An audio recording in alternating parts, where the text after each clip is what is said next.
Hello friends, आज हम लेकर आए हैं some basic concept of chemistry का लेक्चर नंबर 11।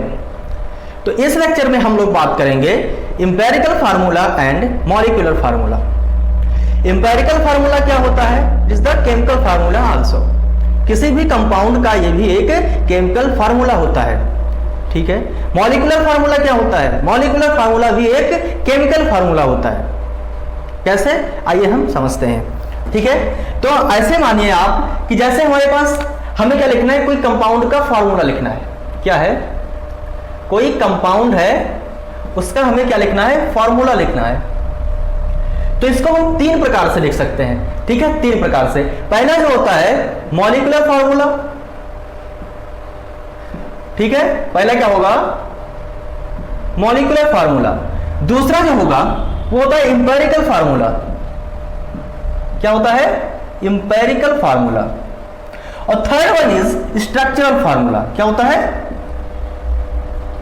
स्ट्रक्चरल फार्मूला, ठीक है। Molecular formula, second one is empirical formula and third one is structural formula. अब इसको अगर हम एग्जांपल से समझे तो लेट्स से हमारे पास यहां एथेन है। क्या है? अगर हमारे पास एथेन है तो अगर हम एथेन का मॉलिक्यूलर फार्मूला देखें तो हमारे पास आता है C2H6, ठीक है। अभी हम आपको बता रहे हैं, अभी समझाते हैं कि इंपेरिकल फार्मूला और मॉलिक्यूलर फार्मूला होता क्या है, इन दोनों में रिलेशन क्या होता है, तो सारी चीजें बताएंगे। अभी आप समझिए कि अगर एथेन है तो C2H6 है, तो इसका अगर हम इंपेरिकल फार्मूला लिखते हैं तो C1H3 आता है। ये कैसे आता है अभी बताएंगे, आप टेंशन मत लीजिए। स्ट्रक्चरल फार्मूला इसका क्या हुआ एथेन का? C सिंगल बॉन्ड C, उसके बाद क्या हुआ? H H H H H and H, ठीक है। Molecular formula C2H6, empirical formula C1H3, structural formula C single bond C, सारी तरफ H, ठीक है। तो स्ट्रक्चरल फार्मूला के बारे में हम लोग यहां बात नहीं करेंगे, इसके बारे में हम लोग बात करेंगे आइसोमेरिज्म के चैप्टर में, चाहे वो कोऑर्डिनेशन कंपाउंड हो चाहे वो ऑर्गेनिक कंपाउंड हो, तो उसमें हम लोग बात करेंगे स्ट्रक्चरल फार्मूला के बारे में डिटेल में, ठीक है। तो अभी हम लोग इसके बारे में बात नहीं करते हैं, इसको ड्रॉप करते हैं, ठीक है। ये तीन टाइप के हम लोग फार्मूले लिख सकते हैं, इसको हम यहाँ पर बात नहीं करेंगे। हम किसके बारे में बात करेंगे? हम बात करेंगे मॉलिक्यूलर फार्मूला और इंपेरिकल फार्मूला के बारे में, ठीक। तो एक एग्जांपल दिया आपको एथेन का। अगर हम दूसरा यहां देखें, हमारे पास ग्लूकोज है। क्या है? हमारे पास ग्लूकोज है, तो अगर इसका हम देखें फार्मूला मॉलिक्यूलर, तो क्या होता है? C6H12O6। अगर इसका हम इंपेरिकल फार्मूला निकालें तो आता है C1H2O1, ठीक है। बात समझ में आ रही है? ठीक है। मतलब क्या था कि मॉलिक्यूलर फार्मूला ये है और इसका इंपेरिकल फार्मूला ये है, तो इन दोनों में डिफरेंस क्या दिख रहा है हमें? हमें डिफरेंस ये दिख रहा है कि इसका जो स्मॉलेस्ट रेशियो है एटम का अभी हम इधर देखें जो रेशियो, तो 2:6 का है। यहां रेशियो क्या है? 1:3 का है। मींस 2:6 को हम 1:3 से ज्यादा छोटा नहीं कर सकते होल नंबर में, ठीक है। अगर हम ऐसे यहां देखें तो 6:12:6, यहां क्या आ गया? 1:2:1, ठीक है। इंपेरिकल फार्मूला में क्या हमें दिख रहा है कि ये रेशियो है, एटम का रेशियो जो वो स्मॉल एकदम सिंपलेस्ट यूनिट में है, सबसे छोटी इकाई में जो होगी उसे हम क्या कहेंगे? इंपेरिकल फार्मूला कहेंगे। और ये क्या है? ये आपका एक्चुअल रेशियो है। मॉलिक्यूलर फार्मूला क्या है? एक्चुअल रेशियो है, ठीक है। बात आपको समझ में आ रही है? ठीक है, समझ में आ रही है। अब जैसे ये आपका इंपेरिकल फार्मूला है, सपोज करो कि C1H3 आपका इंपेरिकल फार्मूला था और इससे हमें बनाना है मॉलिक्यूलर फार्मूला। तो हमने क्या करा कि यहां से क्या किया, यहां आने में हमने 2 से मल्टीप्लाई किया। इसको क्या किया? इसको हमने 2 से अगर मल्टीप्लाई कर दिया तो हमको ये मिल गया, 2 1 जा 2, 2 3 जा 6, C2H6 मिल गया। C1H3 में हमने 2 से मल्टीप्लाई किया तो C2H6 मिल गया। जस्ट लाइक दैट हमने क्या किया? C1H2O1 में क्या किया? हमने इसको 6 से मल्टीप्लाई कर दिया तो हमें ये मिल गया, ठीक है। इसको 6 से मल्टीप्लाई किया, ये मिला। इसको 2 से मल्टीप्लाई किया तो ये मिला। ये क्या चीज है? 2 and 6, ये क्या है? ये कोई इंटीजर हो सकता है। क्या हो सकता है? कोई इंटीजर हो सकता है। ये इसको किससे लिख सकते हैं हम? स्मॉल n से, ठीक है, इसको किससे लिख सकते हैं, स्मॉल एन से लिख सकते हैं। तो हम इन दोनों से ये पा रहे हैं कि अगर हमें किसी का मॉलिक्यूलर फार्मूला चाहिए तो अगर हमें इंपेरिकल फार्मूला मिल जाए तो मॉलिक्यूलर फार्मूला पा सकते हैं। ठीक, तो इन दोनों से हमें एक रिलेशन ये मिल रहा है कि जो मॉलिक्यूलर फार्मूला है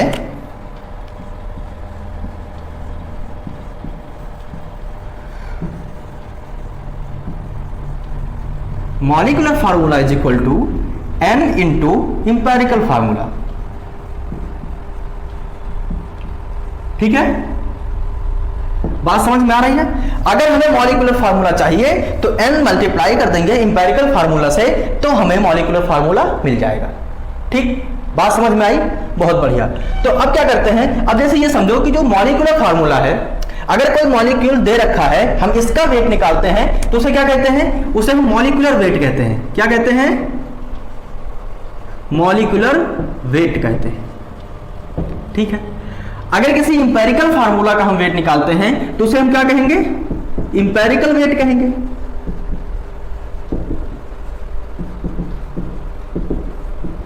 ठीक, अगर हम यहां देखें अब कि हमारे पास C2H6 है ना, क्या है, C2H6 है। अगर इसका हम मॉलिक्यूलर वेट निकाल रहे हैं तो कितना निकल कर आ रहा है, 2 × 12 कार्बन का प्लस 6 × 1 हाइड्रोजन का, तो टोटल जो निकल के आएगा 24 6 30, क्या आ गया 30। इसका जो मॉलिक्यूलर फार्मूला है वो कितना आ गया, 30 आ गया।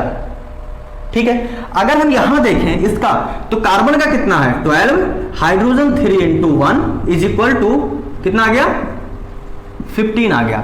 मीन्स क्या हुआ कि इंपेरिकल वेट जो था वो 15 है, मॉलिक्यूलर वेट जो है वो 30 है। तो हमने क्या करा कि 15 × 2 कर दिया तो हमें 30 मिल गया। 15 × 2 किया तो हमें 30 मिल गया, है ना। इसको डब्बे में बंद कर लेते हैं, अभी एक और अच्छा सा फार्मूला आपके पास आएगा। ठीक है, 15 × 2 किया तो हमें 30 मिल गया। अगर हम यहां का निकालें, ऐसे ही यहां का अगर हम निकालें तो 6 × 12 प्लस 6 सॉरी कितना है 12 हाइड्रोजन, 12 × 1 प्लस 6 × 16। ठीक है, तो अगर हम इसको कैलकुलेट करें तो कितना आएगा 72 12 96 0 180। इसका जो मॉलिक्यूलर वेट आ रहा है वो 180 आ रहा है। अगर हम यहां निकालें तो इसका कितना आएगा 12 प्लस 2 × 1 प्लस 16, तो ये कितना निकल के आ जाएगा 12 2 14 और 16 कितना आ गया 30, कितना आ गया 30 आ गया। तो अगर हम 30 को 6 से मल्टीप्लाई करेंगे तो कितना आएगा 180 आएगा कि नहीं। 30 × 6 करेंगे तो 180 आ जाएगा। तो अगर हम इसको रफ करें, फिर से ये फार्मूला हम यहां लिखे रहने देते हैं, इसको हम रफ करते हैं, फिर आपको आगे की बातें बताते हैं।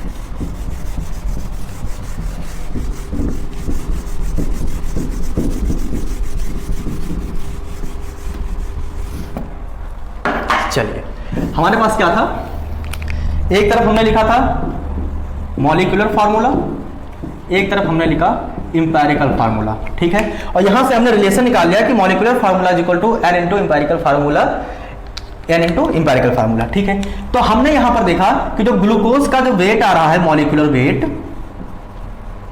ग्लूकोज का मॉलिक्यूलर वेट 180 आ रहा है और ग्लूकोज का जो इंपेरिकल वेट आ रहा है वो 30 आ रहा है। तो हम 30 × 6 करेंगे तो हमें 180 मिल जाएगा, मिलेगा कि नहीं। Very good. हमने देखा कि जो एथेन का मॉलिक्यूलर वेट आ रहा है वो आपका 30 आ रहा है और जो इंपेरिकल वेट आ रहा है वो 15 आ रहा है। तो अगर हम 15 × 2 करेंगे तो क्या मिल जाएगा हमें 30 मिल जाएगा। सेम ऐसे ही वहां हमें मिला था, ये तो क्या था, ये वेट के बारे में था, और फार्मूले में क्या था, उसको भी हम मल्टीप्लाई कर रहे थे जब 6 से, तो हमें C6H12 वो 6 मिल रहा था। एथेन में क्या था C2H6 मिल रहा था। ठीक है, तो सेम यहां से भी एक फार्मूला निकल के आ रहा है कि जो मॉलिक्यूलर वेट होता है, अगर हमें मॉलिक्यूलर वेट चाहिए तो क्या करना पड़ेगा n × इंपेरिकल वेट। ठीक है, क्या हो जाएगा n × इंपेरिकल वेट। बात समझ में आ रही है।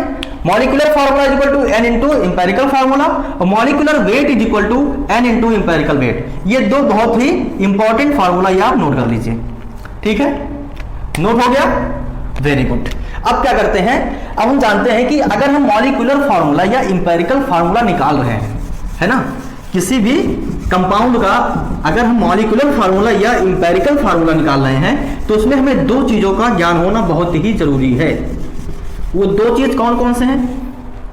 वो दो चीज जो है उसमें से जो पहला चीज है वो आपका है परसेंट कॉम्बिनेशन कंपोजिशन। क्या हो गया? परसेंट कंपोजिशन हमें पता होना चाहिए और दूसरा जो है वो हमें मॉलिक्यूलर वेट पता होना चाहिए। क्या? मॉलिक्यूलर वेट या एटॉमिक वेट, ठीक है। अगर हम इंपेरिकल फार्मूला निकाल रहे हैं तो हमें परसेंट कंपोजिशन पता होना चाहिए और क्या? मॉलिक्यूलर वेट पता होना चाहिए, ठीक है। तो अब हम देखते हैं कि ये परसेंट कंपोजिशन क्या चीज है। हेडिंग लगाइए, परसेंटेज कंपोजिशन, ठीक है। अब देखो इसको ऐसे समझो कि जैसे ये कहा गया कि भैया परसेंट कंपोजिशन क्या चीज है ना। तो परसेंट कंपोजिशन ये चीज है कि किसी भी कंपाउंड में कोई पर्टिकुलर एटम की मात्रा, किसी कंपाउंड में कोई पर्टिकुलर एटम का परसेंटेज जो होगा उसे हम क्या कहेंगे? परसेंटेज कंपोजिशन, है ना। समझ रहे हैं ना आप बात? जैसे अगर नहीं समझ रहे हैं तो आप ऐसे समझो कि आपको यह बताया गया कि हमारे पास H2O है, ठीक है, इसमें हमें ऑक्सीजन का परसेंटेज बताइए। हमारे पास H2O है, इसमें हमें ऑक्सीजन का परसेंटेज जानना है। तो आप क्या करेंगे? आप ऑक्सीजन का वेट लिखेंगे और डिवाइड कर देंगे टोटल वेट ऑफ H2O और मल्टीप्लाई कर देंगे किससे? 100 से। तो आपको क्या मिल जाएगा? ऑक्सीजन का परसेंटेज मिल जाएगा। बात समझ में आ रही है? नहीं आ रही है? एक और देखते हैं। अगर अब आपके पास H2SO4 दिया गया, आपसे बोला गया कि हाइड्रोजन का हमें परसेंटेज चाहिए कि कितना परसेंट हाइड्रोजन इसमें इन्वॉल्व है, तो आप क्या करेंगे? हाइड्रोजन परसेंटेज अगर आप निकाल रहे हैं तो क्या कितना हाइड्रोजन? 2 है, तो 2 × 1 ये आपका होगा weight of hydrogen divided by total weight of H2SO4। तो क्या करेंगे? 2 × 1 plus sulphur 32 plus oxygen 4 × 16 multiply by 100। अगर आप इसको कैलकुलेट करेंगे तो आपको हाइड्रोजन का परसेंटेज पता चलेगा। यहां से आपको ऑक्सीजन का परसेंटेज पता चल रहा है, यहां से आपको हाइड्रोजन का परसेंटेज पता चल रहा है। अगर इसी में कहें कि हाइड्रोजन का परसेंटेज निकालिए, तब क्या करेंगे आप? वही करेंगे, हाइड्रोजन का क्या लिख लेंगे? हम वेट लिख लेंगे, क्योंकि 2 है तो 2 × 1 डिवाइडेड बाई 18 कर लेंगे, मल्टीप्लाई कर देंगे किससे? 100 से। तो यहां पर हमें क्या मिल जाएगा? हाइड्रोजन का परसेंटेज मिल जाएगा। इसका सीधा मतलब ये हुआ बताने का कि अगर हमें परसेंटेज निकालना है किसी कंपोनेंट का किसी कंपाउंड में, तो उस कंपोनेंट का weight divided by total weight of compound multiply 100, तो हमें क्या मिल जाएगा? उसका परसेंटेज मिल जाएगा, ठीक है। तो ये रहा आपका परसेंटेज कंपोजिशन की बात, ठीक है। तो अब इसका यूज क्या है? जैसे देखो हमने आपको क्या दिया? मॉलिक्यूलर फार्मूला दे दिया, ठीक है। हमने आपको दिया मॉलिक्यूलर फार्मूला, तो आपने उससे उसका परसेंटेज कंपोजिशन बता दिया। आपने क्या किया? मॉलिक्यूलर फार्मूला से परसेंटेज कंपोजिशन बता दिया, बहुत ही आसानी से, इजी वे में। लेकिन जब मामला तब फंसेगा, कब? जब आपका परसेंटेज कंपोजिशन दे रखा है, ठीक है, और इससे हमें निकालना है मॉलिक्यूलर फार्मूला,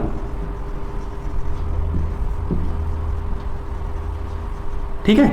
परसेंटेज कंपोजिशन दे रखा है, हमें निकालना क्या है? मॉलिक्यूलर फार्मूला निकालना है। अब मामला यहां पर फंसेगा।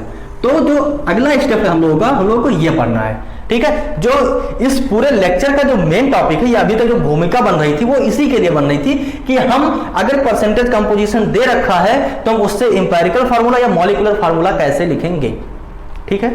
Very good. तो एक एग्जाम्पल देखते हैं, एग्जाम्पल को लेकर के फिर इसको सही से। तो क्वेश्चन कुछ ऐसा दे रखा है, ए compound containing nitrogen 25.94%, oxygen 74.06%, molecular weight of compound 108, find the molecular formula. हमें मॉलिक्यूलर फार्मूला निकालना है। तो अगर हम परसेंटेज कंपोजिशन से क्या करते हैं? अगर हम मॉलिक्यूलर फार्मूला निकालते हैं तो हमें कुछ स्टेप फॉलो करने पड़ते हैं, ठीक है। बिना उस स्टेप के हम फार्मूला नहीं ड्राइव कर सकते हैं। तो अगर हम फार्मूला निकालेंगे तो हमें सबसे पहले ऐसा टेबल बनाना पड़ेगा, टेबल में पहले लिखेंगे एलिमेंट, दूसरे में परसेंटेज जो गिवन है, उसके बाद एटॉमिक वेट, फिर एटॉमिक रेशियो, उसके बाद सिंपलेस्ट रेशियो। ठीक है, वेरी गुड। तो क्या करते हैं, एलिमेंट लिखते हैं। यहां पर आपका नाइट्रोजन, दूसरा क्या है ऑक्सीजन। नाइट्रोजन ऑक्सीजन से मिलकर के कोई कंपाउंड बना है। नाइट्रोजन जो है 25.94% है, ऑक्सीजन जो है 74.06% है। एटॉमिक वेट जो नाइट्रोजन का है वो 14 है, ऑक्सीजन का जो है वो 16 है। अब हम एटॉमिक रेशियो कैसे निकालेंगे? एटॉमिक रेशियो निकालेंगे, जो परसेंटेज दे रखा है इसको डिवाइड कर देंगे किससे, 14 या आपका एटॉमिक वेट से। कैसे? अब ये परसेंटेज बेसिकली किस में होता है, मास बाई मास परसेंट का ये है। ठीक है, तो ये मास गिवन है, मास का है ये गिवन है, divided by molecular weight, atomic weight को हो या मॉलिक्यूलर वेट को। जैसे मास जो गिवन है नाइट्रोजन का 25.94 है, इस एटॉमिक वेट 14 है, तो अगर इसका रेशियो निकालेंगे तो क्या निकल के आएगा, mass given divided by molar mass क्या होता था, नंबर ऑफ मोल। तो क्या निकल के आएगा, बेसिकली किसकी बात कर रहा है, नंबर ऑफ मोल की बात कर रहा है कि अगर नाइट्रोजन इतना ग्राम यूज हो रहा है तो कितना मोल यूज होगा, मतलब कितना मोल यूज होगा ये बताएगा। तो अगर हम यहां देखें 25.94 डिवाइडेड बाई 14, यह आ जाएगा आपका 74.06 डिवाइडेड बाई 16। तो ये 25.94 डिवाइडेड बाई 14 करेंगे तो आएगा 1.85, ये आपका निकल कर आएगा 4.63।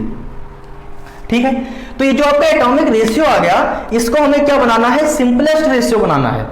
क्या करना है, सिंपलेस्ट रेशियो बनाना, होल नंबर का। पॉइंट में काम नहीं चलेगा, होल नंबर में इसको बनाना पड़ेगा। तो क्या करेंगे, इसको हम सबसे छोटे वाले नंबर से डिवाइड कर देंगे। इन दोनों में सबसे छोटा नंबर कौन सा है, 1.85 है, तो इससे क्या करेंगे, हम डिवाइड कर देंगे। तो अगर हम इसको 1.85 से डिवाइड करेंगे तो ये 1 आ जाएगा। अगर हम इसको डिवाइड करेंगे 1.85 से तो आएगा 2.50। अब ये 2.50 आ गया, ये 1 आ गया, फिर भी मामला क्या है, थोड़ा सा डिस्टर्ब है। कैसे, ये फिर से पॉइंट में रह गया, ये तो आपका होल नंबर में आ गया, लेकिन हमको दोनों को होल नंबर में लाना है। अब क्या करेंगे, अब हम कुछ ऐसा करेंगे, इसको अगर हम इसको 2 से मल्टीप्लाई कर दें, इसको भी 2 से मल्टीप्लाई कर दें, तो क्या हो गया, ये आपका 2 आ जाएगा और ये आपका कितना आ जाएगा, 5 आ जाएगा। ठीक है, अब ये 2 हो गया, ये 5 हो गया। तो जो सिंपलेस्ट रेशियो जो आया इसका 2 है, ये कितना है, ये है 5।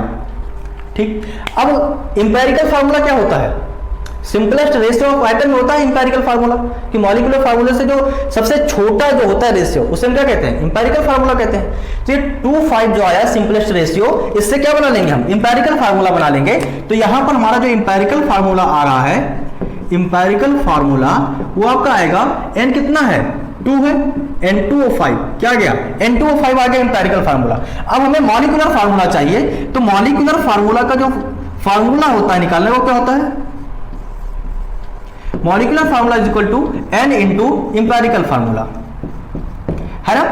अब ये n कैसे निकालेंगे, अब n निकालने के लिए हमने बता रखा है फार्मूला पहले ही आपको। n कैसे निकालते हैं, n इज इक्वल टू जो होता है मॉलिक्यूलर वेट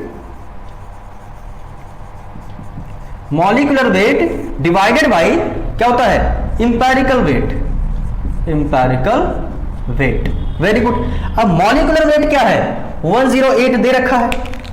अब n की वैल्यू यहां से निकल जाएगी, मॉलिक्यूलर वेट 108 दे रखा है, इंपेरिकल वेट निकालना है, यहां से हम इसको कैलकुलेट कर लेंगे। कैसे कर लेंगे, नाइट्रोजन का कितना होता है, 14 होता है ना, प्लस ऑक्सीजन का कितना होता है, 16 होता है।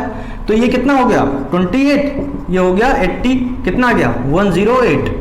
तो ये कितना आ जाएगा, n की वैल्यू जो आ रही है आपकी, वो आ रही 108 divided by 108 is equal to 1।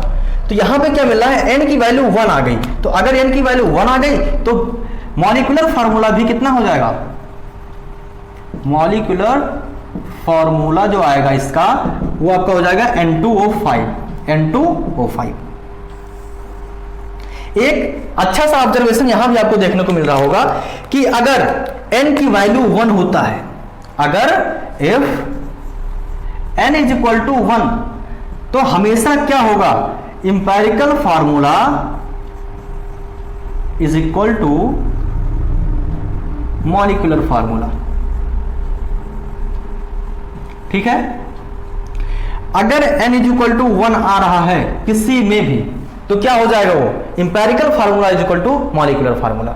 बात समझ में आई, ये न्यूमेरिकल समझ में आया, बहुत बढ़िया। अब एक दूसरा भी एग्जांपल समझते हैं, उसमें एक नई चीज आपको मिलेगी। ठीक है, इन एन ऑर्गेनिक कंपाउंड, कोई कार्बनिक यौगिक है जिसमें कार्बन जो है 52.18%, हाइड्रोजन जो है 13.04% एंड रिमेनिंग इज ऑक्सीजन।